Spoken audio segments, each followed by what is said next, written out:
Science Journal for Kids and Teens presents Why Are Flights Getting Bumpier? Adapted from the original peer-reviewed paper in the journal Geophysical Research Letters, published on June 8, 2023. Research conducted by Mark Prosser, Paul Williams, Graham Marlton, and Giles Harrison from the Department of Meteorology at the University of Reading in the UK and the UK Meteorological Office. See the accompanying PDF for more details. Read by Miranda Wilson. Abstract. Have you ever ridden on an airplane? If so, was there a moment when it suddenly started to shake? That unpleasant and sometimes scary shaking is called turbulence. If there is no storm or even clouds, it can seem to come out of nowhere. We wanted to find out whether clear air turbulence has increased over the past 40 years. We analyzed data from 1979 to 2020 and found a big increase over the midlatitudes. The skies that most planes fly through are bumpier now than 4 decades ago. In fact, over the North Atlantic, severe turbulence increased by 55%. Our findings are important because they show that we are already seeing the impacts of climate change in unexpected ways. Introduction. As your seat begins to shake, the pilot announces, "We are experiencing some turbulence. Please stay in your seat with your seatbelts fastened." But what causes this bumpy ride? Turbulence can strike when a plane flies through sections of air of changing direction and speed. Pilots know that mountain ranges and storms create turbulence, so they can usually try to avoid it. However, another type of turbulence, called clear air turbulence, is invisible and difficult to predict. Turbulence isn't just annoying. Over time, airplanes get worn down or damaged by turbulence. Sometimes turbulence can even cause injuries to people on flights. This happens when loose objects move around or when a person bumps against something inside the plane.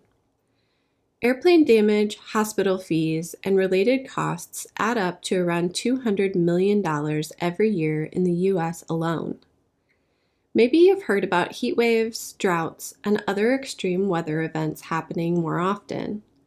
This is because the Earth's climate is changing. As people burn fossil fuels for energy, more carbon dioxide is released into the atmosphere. Carbon dioxide and other gases trap the sun's heat and cause the Earth to warm up. This changes our weather patterns. Here in Figure 1, you can see burning fossil fuels releases gases that trap heat in the atmosphere. This causes the average global surface temperature to increase and the climate to change. In the diagram, you can see producers of gases like cars, houses, and factories, as well as arrows showing where solar radiation is directed.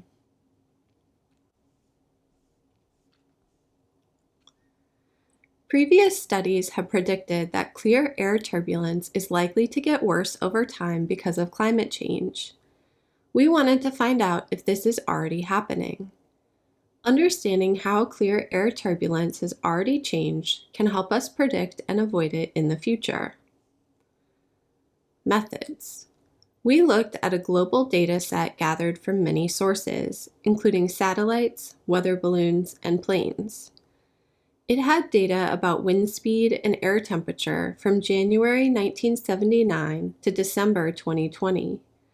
The data came from the troposphere and stratosphere, the layers of the atmosphere closest to the Earth. We focused our attention on data from the height where planes spend most of their time flying.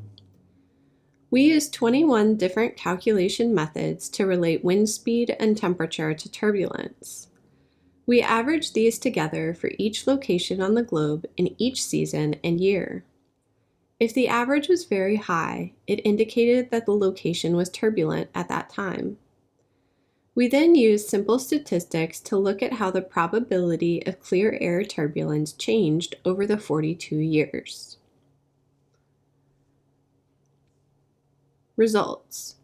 Our research showed that clear air turbulence increased significantly over the mid-latitudes from 1979 to 2020.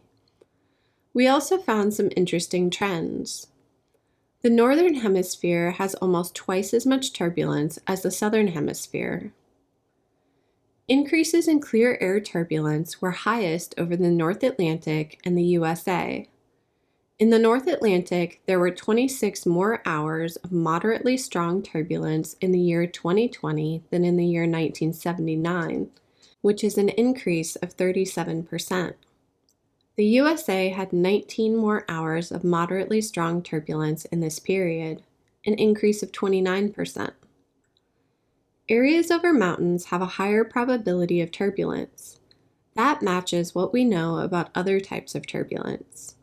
And autumn and winter have more clear air turbulence than spring and summer. Here in Figure 2, you can see the probability of moderately strong clear air turbulence over the USA from 1979 to 2020. What does it mean when clear air turbulence is moderately strong? That's when loose objects move around and people have a hard time getting around inside the cabin. Each cross in the graph represents the yearly average probability using 21 calculation methods. The solid line shows how clear air turbulence changed over time. On the x-axis, you can see years from 1979 to 2020, and on the y-axis, you can see the probability of turbulence occurring as a percentage. Looking at the graph, which year showed the highest probability of clear air turbulence? Which had the lowest?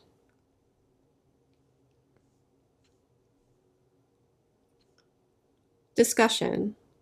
Our study shows that clear air turbulence has increased in the past 4 decades over the mid-latitudes. Some of the globe's busiest flight paths are in the fastest changing areas. This has serious consequences for airlines. Every additional minute spent in turbulence causes extra wear on the plane.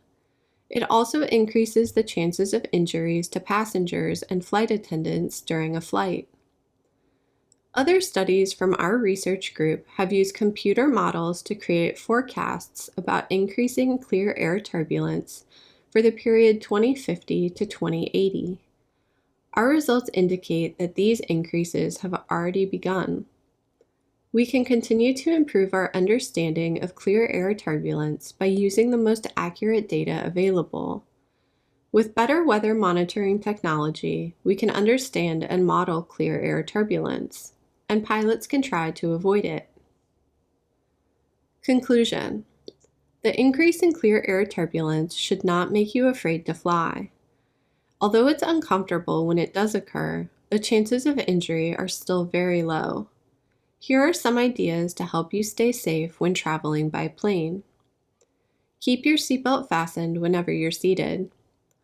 Avoid having too many loose items out. Keep anything you aren't currently using in your bag, and keep your bag under the seat in front of you or up in the overhead compartment.